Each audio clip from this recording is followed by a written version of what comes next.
Hey there everybody, Mazrock here, and today we're talking Vengeance Demon Hunter, because there is a tanky build that has emerged, and we're going to talk about it. Now this video is going to be in conjunction with my 10.1 guide. Nothing really changes there, so there might be some stuff that I reference there that referenced that specific video. There is a link to that video down below, and yeah, so please and thank you, watch that if you have any questions. But I am going to be leaving the build code for this specific build in here. I have tested it, and I have tested a couple variations of it, so I just kind of wanted to let you guys know there. So please do like, comment, subscribe. It goes such a long way towards helping out the channel. There is a Patreon link down below if early access stuff, exclusive content is, or you just want to support me directly. There's a link for that down below. Twitch link down below. Come watch me stream all tanks and evoker stuff. And, oh yeah, Discord. Man, my brain is somewhere else today. Discord link down below, and there's a merch link down below as well for some pretty awesome merch. All right, so this isn't going to be the long version of the 10.1 Vengeance build because we already did talk about a lot of that. We are specifically going to be talking about the tanky build, including Last Resort, that has kind of emerged, and some possible flex options, what are some strengths of the build, and what I find are some weaknesses. So really, let's get into it. So as you can see here, this is the build right now. Of course, with the tier set, you pretty much have to be going down the right side here for fiery brand stuff. Now, I think this is the tier set is currently a band-aid for what is a problem with this tree, and it is a very big band-aid on top of a lot of very big problems. There's also going to be a link down below for if you're interested in to know what I think some of these problems are with the spec tree. There's going to be a link for that one down below. I already covered it in detail as well, so there'll be a link for those videos down there. So, but you need to be going down the right side of the tree for fiery brand, right? Kind of it. Flex point here is Fodder to the Flame or Elysian Decree. I've seen a lot of people go back and forth on this.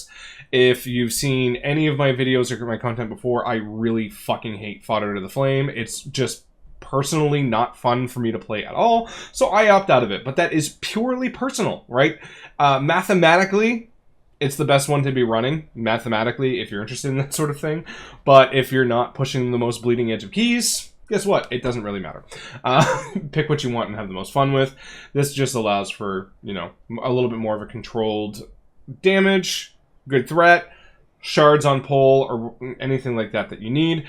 Soul Carver here and Revel in Pain would be two flex options that I would opt into here, because one of the big problems that I've had running this build without going on to the left and actually not taking Volatile Flameblood is I have felt Fury starved.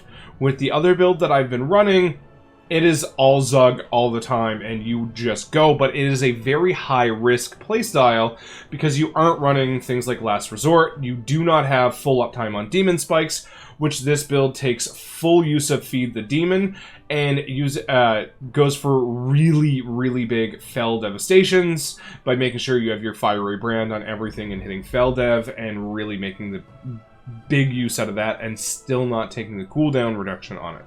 So having to plan those out properly is really, really important for your Fury. And I found when I'm playing this build here, I noticed that if I just take a step back, play a little bit less Unga, a little bit less Zug, and plan my movements out a little bit more, and plan some of my usage of my Soul Bombs a little bit more, and kind of just really take that step back and think, I had zero issues. But a lot of the times when I'm playing on stream or I'm playing like anything, you know, I'm looking around, I'm looking at chat, I'm looking at this, and I can find myself fairly Fury starved very quickly if you're just trying to go and have fun and, you know, move along. Not to say that slowing things down isn't fun, but it is something you need to be wary about. So you could opt out of Soul Carver, you could opt out of Revel in Pain.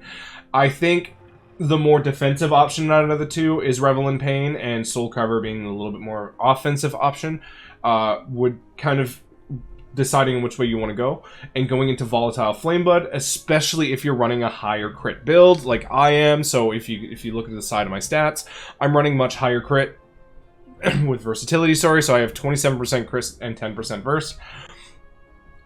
This may not be for you. I know there's definitely a lot of Demon Hunters out there that are running Haste and Verse and kind of keeping up crit as the third option.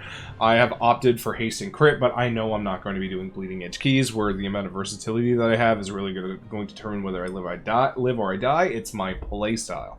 And the amount of parry that I am getting from that high crit works really, really well with the high risk, high reward playstyle of going down the left side with the 10.1 tree before, but that does leave you susceptible to dying on pull. I have noticed that the first 2 seconds of a pull are the most critical, where I need to make sure I absolutely have spikes before going into the pull. And I need to just play a little bit more defensively until Fiery Brand has spread, and then you can just go and zug and, you know, build up your Fiery Brand stacks and move them along. A little clarification when I said, because some people did ask or try and say things a little bit differently. In my 10.1 video, when I talk about Fiery Brand spreading, that is something that can be active on your part or, you know, just manual, right? Automatic. Because Fiery Brand spreads automatically with these things as well, but how you want them to spread can be variable depending on the health of the mobs, which ones hit harder and things like that. Generally speaking, if you kind of just stay on the same mob and continuously reapply it with that brand, you're going to be in a pretty okay scenario. But there are times, depending on spell queues, where you absolutely want to be putting it on a different target or things like that and allowing it to spread to different ones and just kind of working it around like there. But that's something that you're just going to have to pay attention to along the way. Most of the time, if you're just keeping it on the most highest target HP, and that's the one you're focusing down, that's going to work for you, and it should generally net you an incredibly high uptime. But sometimes you're going to want to spread them around a little bit different, but that's a pull-by-pull basis, so please take that into account.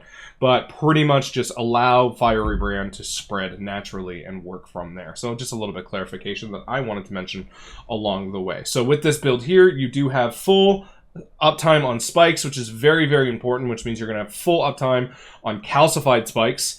A little thing as well, I am going to be putting, there is in my Discord a macro for demon spikes, which I'm going to have here, which is going to cancel your active demon spikes and then apply the new one. And the reason why is because sometimes if you game it a little bit much like me, you might accidentally hit your second demon spikes at like 0.01 second left, and you actually won't get the benefit of calcified spikes. But that is something that you want to be aware of, is you don't want to overlap, you don't want to add on to your demon spikes without activating calcified spikes first.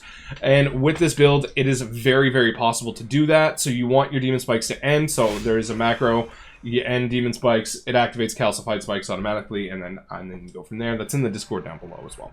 So yeah, that is the Vengeance Demon Hunter guide. But yeah, so that is the tanky build for Vengeance Demon Hunter. Again, we go down the right.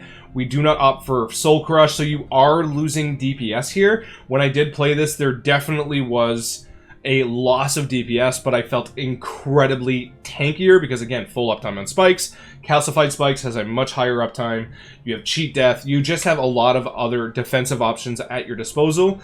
It is a little bit more of a safer playstyle that I find had a little bit less fury generation due to the loss of volatile flame blood, which I did opt for out of Soul Carver, out of Revel in Pain, and I just couldn't decide which one I like best, so I'll just leave this one here to you. And I think it is a dungeon by dungeon basis. For example, the higher AoE, the more I'd want to be going with volatile flame blood and less Soul Carver, but in something like Vortex Pinnacle, where you might not get as much immolation or damage or hits due to mob count, Soul Carver could be a little bit better for you. There's a couple of different options that you can kind of work around with how tanky you feel, how tanky you want to be, or how offensive you want to be within this tanky build itself.